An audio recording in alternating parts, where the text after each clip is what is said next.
Good morning, students. I, Yash Santwani from Shiv Jyoti Educational Group, welcome you to the video lecture for accountancy. So, class, the important topic for this revision session is accounting concepts and assumptions. हमारे पास में कुछ principles होते हैं, कुछ concepts होते हैं, कुछ assumptions होते हैं अकाउंट्स को करने के लिए या अकाउंटिंग फॉलो करने के लिए, अकाउंट्स बनाने के लिए. और वो अजम्पशंस हैं हमारे पास में, आप देख सकते हैं यहाँ पे going concern concept, consistency concept, accrual concept, business entity concept, उसके बाद money measurement concept, then you are having accounting period concept, cost concept, dual aspect, revenue recognition, and the last we are having is matching concept. 10 concepts we are going to discuss in this video lecture, and I request you all to kindly go through this revision lecture along with your NCERTs and along with your DKQL. NCERT में chapter number 2 है हमारे पास में, उसमें सारी चीज़ें cover हो रही हैं, और DKQL के अंदर हमारे पास में chapter number 3 and chapter number 4. So now let us go through these topics one by one, class. The very first we are having with us is going concern concept. So class, as per this concept, every business enterprise or every business organization, just assume one thing, that the business you are going to start will going to run for more than 1 year or will going to run for forever. Like it is not going to shut down within a time period of 1 to 2 years, or it will not going to shut down within a short span of time. कहने का मतलब ये है class कि going concern concept ये बोलता है हमारे पास में, ये अजम्पशन भी माना जाता है कि हम जो बिजनेस स्टार्ट कर रहे हैं वो बिजनेस बहुत लंबे समय तक चलेगा. ऐसा नहीं होगा कि आज 1 साल चलाने के बाद में हम लोग उसको बंद कर देंगे, नहीं. हम जो इंटेंशन के साथ में बिजनेस स्टार्ट करते हैं वो यही होता है कि ये चलता ही जाएगा, बंद नहीं करना होगा हम लोगों को इसको. नाउ इस कंसेप्ट का आपके अकाउंटिंग पे क्या असर पड़ता है मैं आपको वो समझाता हूँ. देखिए, गोइंग कंसर्न कंसेप्ट की वजह से काफ़ी सारी चीज़ें हमारे पास में आती हैं. फॉर एन एग्जांपल, हम जो असेट परचेज करते हैं बिजनेस के अंदर, जो भी हम लोग फिक्स्ड असेट परचेज करते हैं to use them in our business, हम उसकी पूरी कॉस्ट को एक ही साल में एज एन एक्सपेंस ट्रीट नहीं करते. इफ़ यू ऑल रिमेंबर, हम लोग उसके ऊपर डेप्रिसिएशन चार्ज करते हैं. ऑलराइट क्लास, तो ऐसा क्यों कर रहे हैं? मान लीजिए मैंने कोई असेट परचेज करी है जिसकी यूजफुल लाइफ है 10 ईयर्स, विच मीन्स कि मैं उस असेट को 10 ईयर्स तक यूज़ कर सकता हूँ. ऑलराइट, अब अगर मैं किसी असेट को 10 ईयर्स तक यूज़ कर रहा हूँ तो उसका जो टोटल कॉस्ट है वो भी आने वाले 10 ईयर्स में ही अपोर्शन होनी चाहिए एज एन एक्सपेंस. यानी कि उसका जो खर्चा है, सपोज मान लीजिए कि वो 10 लाख रुपीज़ की मैंने परचेज करी है असेट, ठीक है. अब अगर ये 10 लाख रुपीज़ मैं एक पर्टिकुलर करंट ईयर में ही एज एन एक्सपेंस ट्रीट कर लूँगा तो डैट विल बी रॉन्ग. वो अकाउंटिंग प्रोसीजर रॉन्ग हो जाएगा. क्यों? क्योंकि उसका बेनिफिट तो मुझे 10 ईयर्स तक मिलने वाला है, तो मुझे उसकी कॉस्ट को आगे 10 साल तक अपोर्शन कर लेना चाहिए, विच मीन्स मुझे हर साल 1-1 लाख रुपए का खर्चा फॉर परचेजिंग दैट असेट उसको रिकग्नाइज करना होगा. तो ये सब हम कैसे कर पा रहे हैं? ये सब इसीलिए कर पा रहे हैं हम लोग क्योंकि हमें एक अजम्पशन है कि हमारा जो बिजनेस है वो भी उतने ही लंबे समय तक रन होगा. Is it clear class?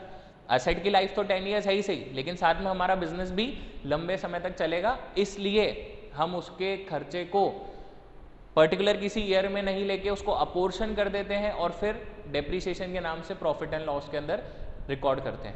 ये तो एक इसका एक ऑब्जेक्टिव हो गया, या आप कह सकते हैं एक इफेक्ट हो गया बिजनेस के ऊपर. There are many some more effects. जैसे कि मान लीजिए आप बैंक से लोन लेने जा रहे हैं, बिजनेस को करने के लिए आपको बैंक से लोन लेना है, तो वो बैंक लोन जो आपको मिलेगा या बैंक जो आपको लोन अवेलेबल करवाएगा वो लॉन्ग टर्म लोन होगा. लॉन्ग टर्म लोन का मतलब उसका रीपेमेंट आपको 3 to 4 ईयर्स या 5 ईयर्स या 6 ईयर्स तक के टाइम पीरियड में करना होता है. तो वहाँ पे जो फाइनेंशियल इंस्टीट्यूशंस है class, those financial institutions are also working on the same assumption that your business will going to run for a longer time period, and this is the reason that they are providing you the facility to repay your debt within the time period of 6 to 7 years or 3 to 4 years. ऐसा नहीं है कि वो कहते हैं आप इस साल ही पूरा रीपेमेंट कर दीजिए, फिर लोन लेने का मतलब ही क्या हुआ? ठीक है, तो ये जितनी भी बातें हैं, जितनी भी सर्विसेज आपको अवेलेबल हो रही हैं, जितनी भी फैसिलिटीज अवेलेबल हो रही हैं, it depends on the one thing that your business will going to run forever. आपको मार्केट में भी क्रेडिटेबिलिटी अवेलेबल करी जाती है, आप गुड्स परचेज करते हैं ऑन क्रेडिट बेसिस, तो वहाँ पर भी क्या देखा जाता है कि नहीं, इनका बिजनेस जो है वो लंबे समय तक रन करेगा। And this is all due to the concept that is going concern concept. Now class, the next we are having with us is consistency concept. Consistency, इसके नाम में ही इसका मीनिंग है क्लास, कंसिस्टेंसी का मतलब होता है कांस्टेंट। इसका मतलब ये है क्लास कि अगर हम लोग अकाउंट्स के अंदर, अकाउंटिंग के अंदर हम लोग अगर कोई भी प्रिंसिपल फॉलो कर रहे हैं या अगर हम लोग कोई भी रूल्स फॉलो कर रहे हैं, तो उन रूल्स को, उन प्रिंसिपल्स को हमें एक कांस्टेंट मैनर में फॉलो करना चाहिए। Which means suppose I must tell you with an example कि मान लीजिए हम लोग डेप्रीसिएशन के लिए स्ट्रेट लाइन मेथड फॉलो करते हैं। डेप्रीसिएशन चार्ज करना है हमें एसेट पे, उसके लिए हम लोग स्ट्रेट लाइन मेथड फॉलो करते हैं। या मान लीजिए कि हम लोग अकाउंटिंग करने के लिए एक्रूअल कॉन्सेप्ट फॉलो कर रहे हैं, ठीक है। अब अगर हम इसके अंदर कंसिस्टेंसी नहीं रखेंगे, अगर हम इन रूल्स में, इन प्रोसीजर्स में कंसिस्टेंसी नहीं रखेंगे, तो जो फाइनेंशियल रिजल्ट्स हमारे पास में आएंगे क्लास, वो एक्यूरेट नहीं आ पाएंगे। आप अगर कोई रूल फॉलो कर रहे हैं तो you must provide a specific time period और you must follow that particular rule for a constant time period to get the best results of it.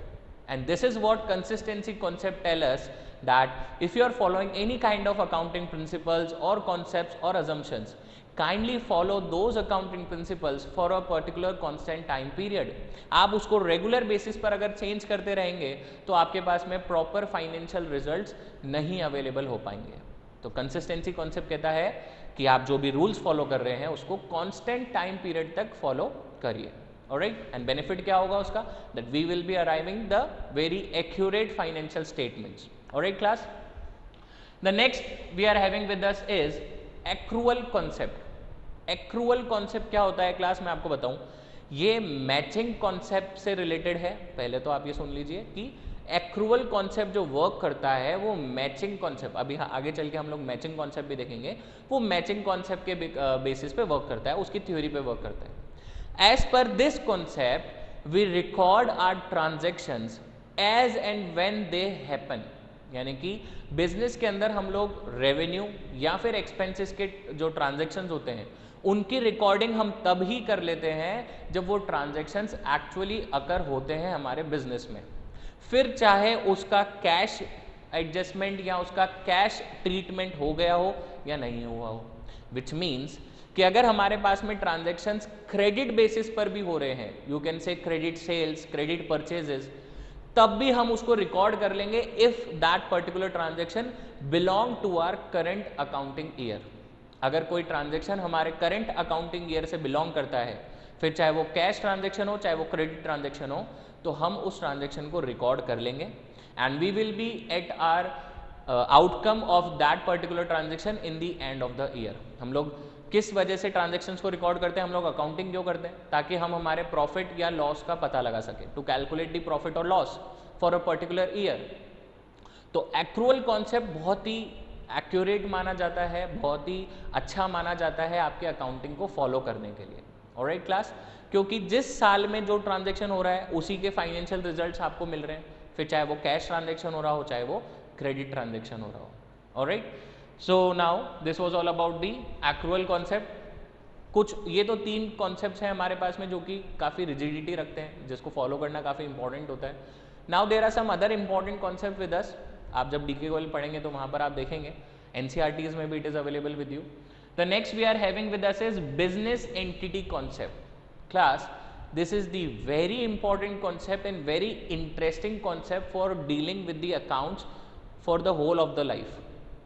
Business entity concept ये कहता है क्लास कि business अलग है और बिजनेसमैन अलग।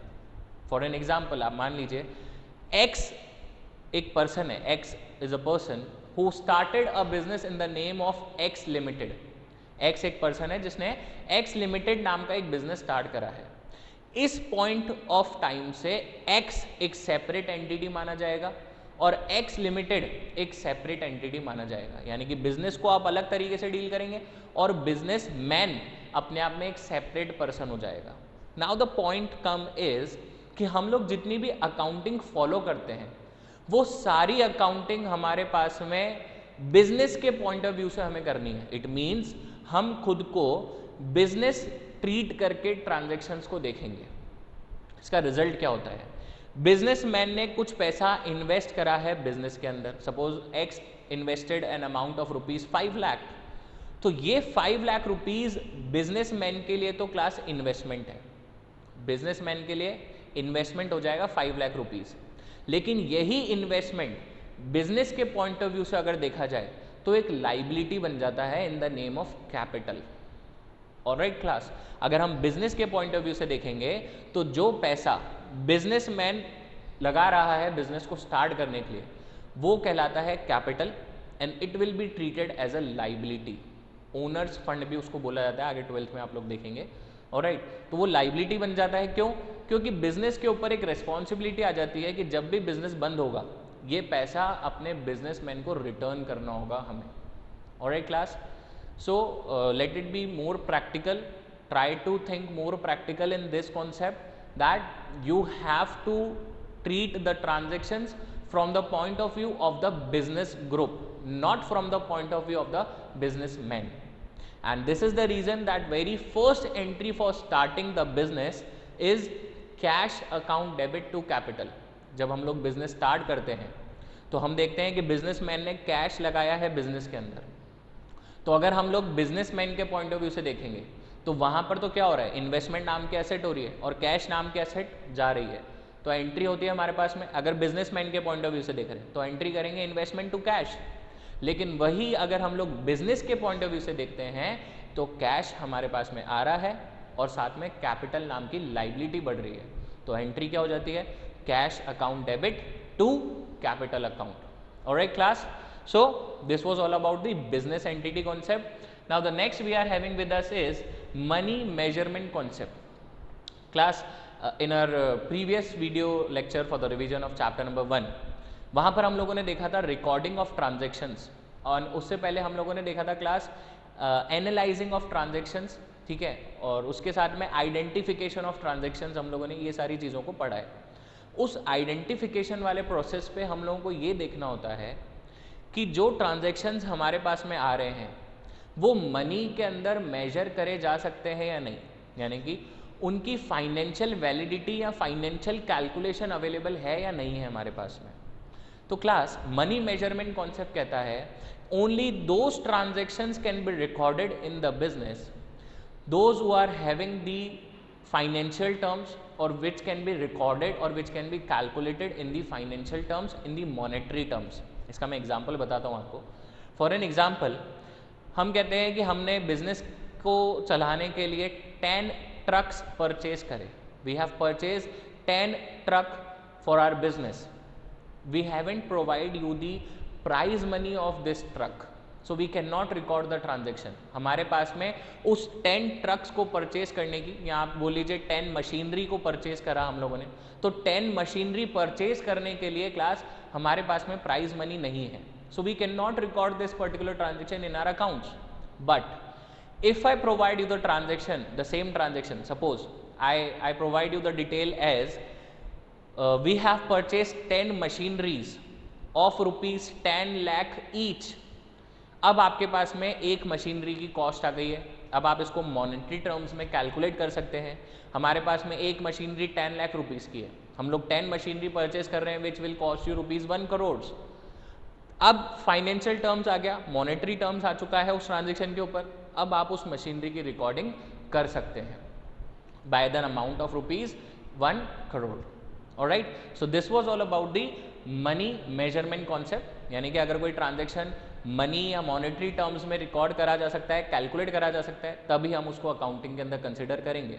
Alright, the next we are having with us is accounting period concept. Class, हम लोग बिजनेस करते क्यों हैं, what is the main objective of doing the business, और I must say of conducting accounting in the business. Main objective क्या होता है? Main objective होता है क्लास हमारे पास में प्रॉफिट अर्न करना। The main objective of every business is to earn profit. और वो प्रॉफिट को कैलकुलेट करने के लिए या प्रॉफिट या लॉस को कैलकुलेट करने के लिए हम लोग अकाउंटिंग करते हैं।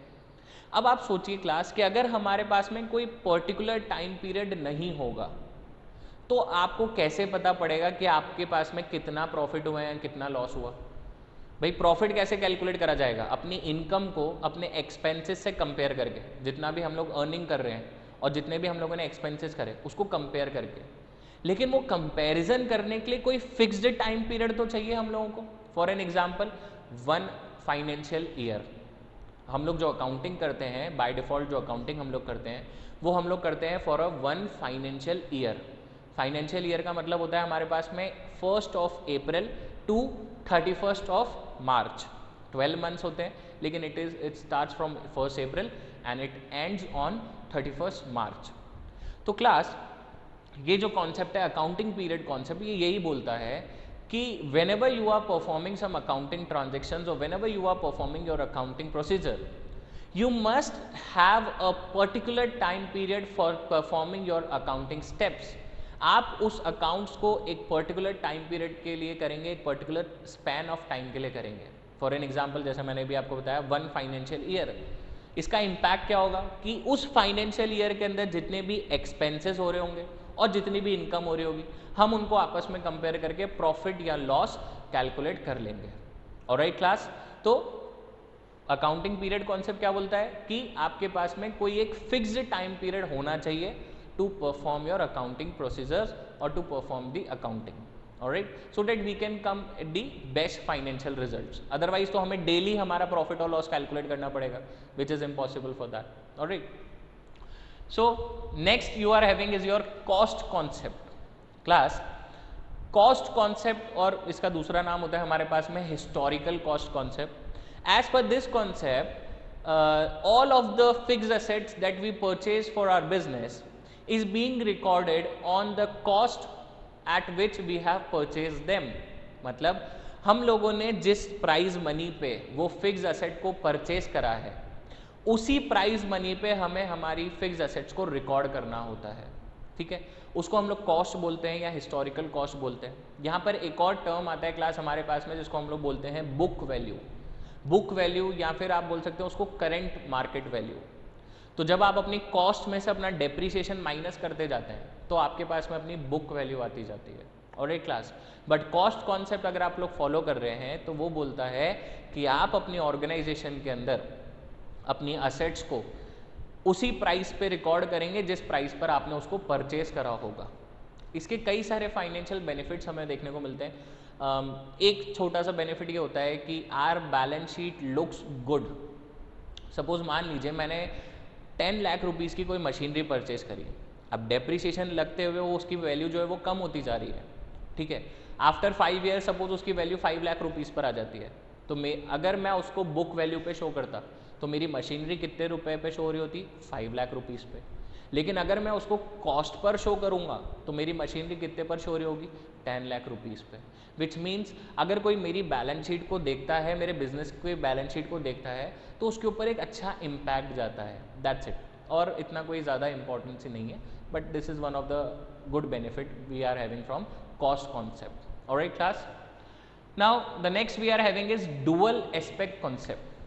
डुअल एस्पेक्ट कॉन्सेप्ट कहता है क्लास कि जितने भी बिजनेस ट्रांजेक्शन्स हम लोग देखते हैं अकाउंट्स के अंदर या बिजनेस के अंदर, ठीक है, वो सभी ट्रांजेक्शन्स आपको डुअल इफेक्ट देते हैं। यानी कि हर ट्रांजेक्शन का एक डेबिट इम्पैक्ट होगा और एक क्रेडिट इम्पैक्ट होगा। Is it clear? And you are having the accounting equation due to this dual aspect concept and that is asset is equals to liabilities plus capital. मतलब अगर आप कोई असेट परचेज कर रहे हैं तो उसके साथ में कहीं ना कहीं आपकी बैलेंस शीट के दूसरी साइड पर भी उसका इम्पैक्ट हो रहा है। Alright class, and this is the reason that in our journal entry we record transactions like we do one of the transaction in a debit format and one of the transaction in the credit format, क्योंकि हर transaction dual impact दे रहा है, dual effect दे रहा है आपको।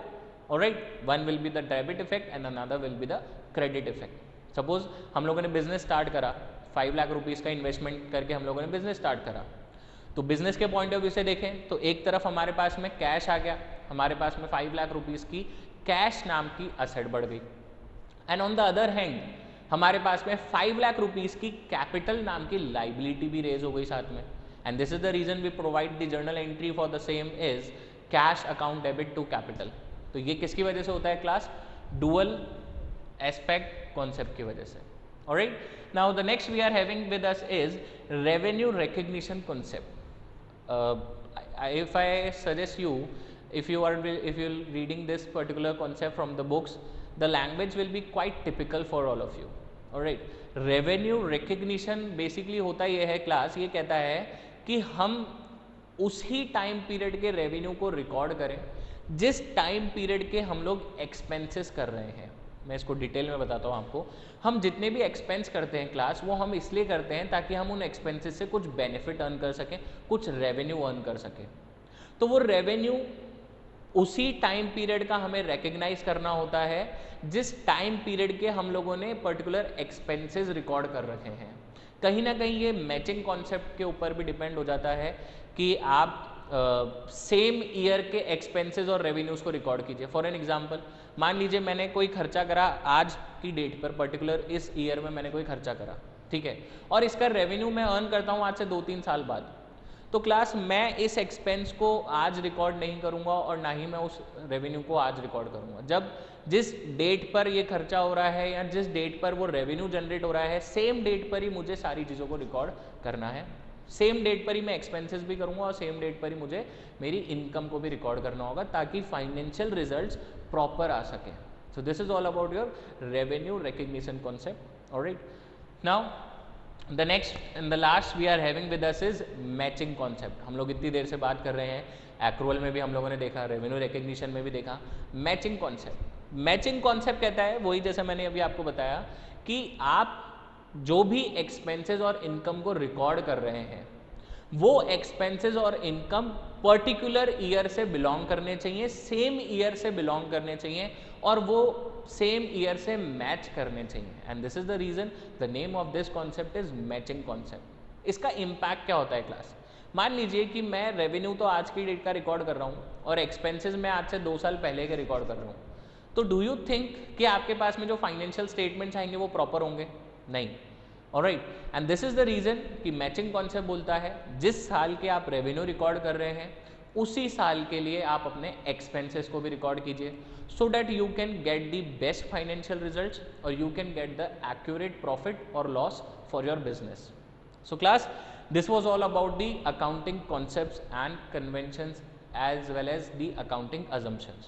I request you all to go through this along with your books, along with the DK Goel, along with the NCERT. Now the last topic for today session, today revision session we are having with us is the basis of accounting. हमारे पास में accounting को करने के लिए 2 तरीके होते हैं, एक होता है एक्रूअल बेसिस ऑफ अकाउंटिंग और एक होता है हमारे पास में cash basis of accounting. Chapter number 4 as per DK Goel and chapter number 2 as per your NCERT. तो क्लास बेसिस ऑफ अकाउंटिंग बोलता है accrual basis is as same as accrual concept. जैसा मैंने भी आपको बताया कि हम लोग ट्रांजैक्शंस, उन ट्रांजैक्शंस को रिकॉर्ड करेंगे जो हमारे फाइनेंशियल ईयर से बिलोंग करते होंगे, फिर चाहे वो कैश में हो रहे हों चाहे वो क्रेडिट पर हो रहे हों। ये बोलता है accrual basis of accounting. And on the other hand the cash base of accounting is totally opposite to this.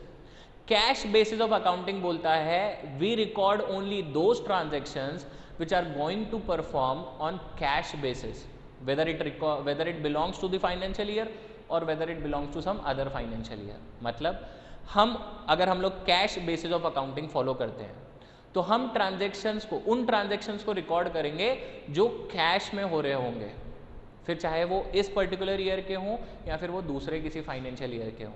मतलब मान लीजिए हमने आज से 2 साल पहले कोई सेल ट्रांजेक्शन करा था, लेकिन वो हम लोगों ने क्रेडिट में करा था, उसका कैश पेमेंट नहीं करा या कैश रिसीव नहीं करा हम लोगों ने, उसका कैश हम लोग करंट फाइनेंशियल ईयर के अंदर रिसीव करते हैं या हम लोग करंट फाइनेंशियल ईयर में कैश सेटलमेंट करते हैं उसका, तो हम उसको वहाँ 2 साल पहले रिकॉर्ड करने की जगह पे आज की डेट पे रिकॉर्ड करेंगे।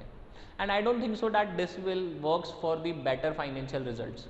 सो इसलिए बोला जाता है कि जो अच्छा अकाउंटिंग करने का तरीका है वो है हमारे पास में accrual basis of accounting, and उससे हमारा मैचिंग कॉन्सेप्ट भी जो है वो अप्लाई हो जाता है।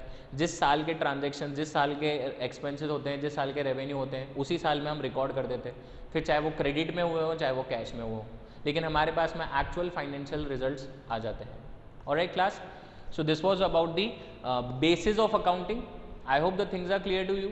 I request you all to go through these things with the books, and thank you so much.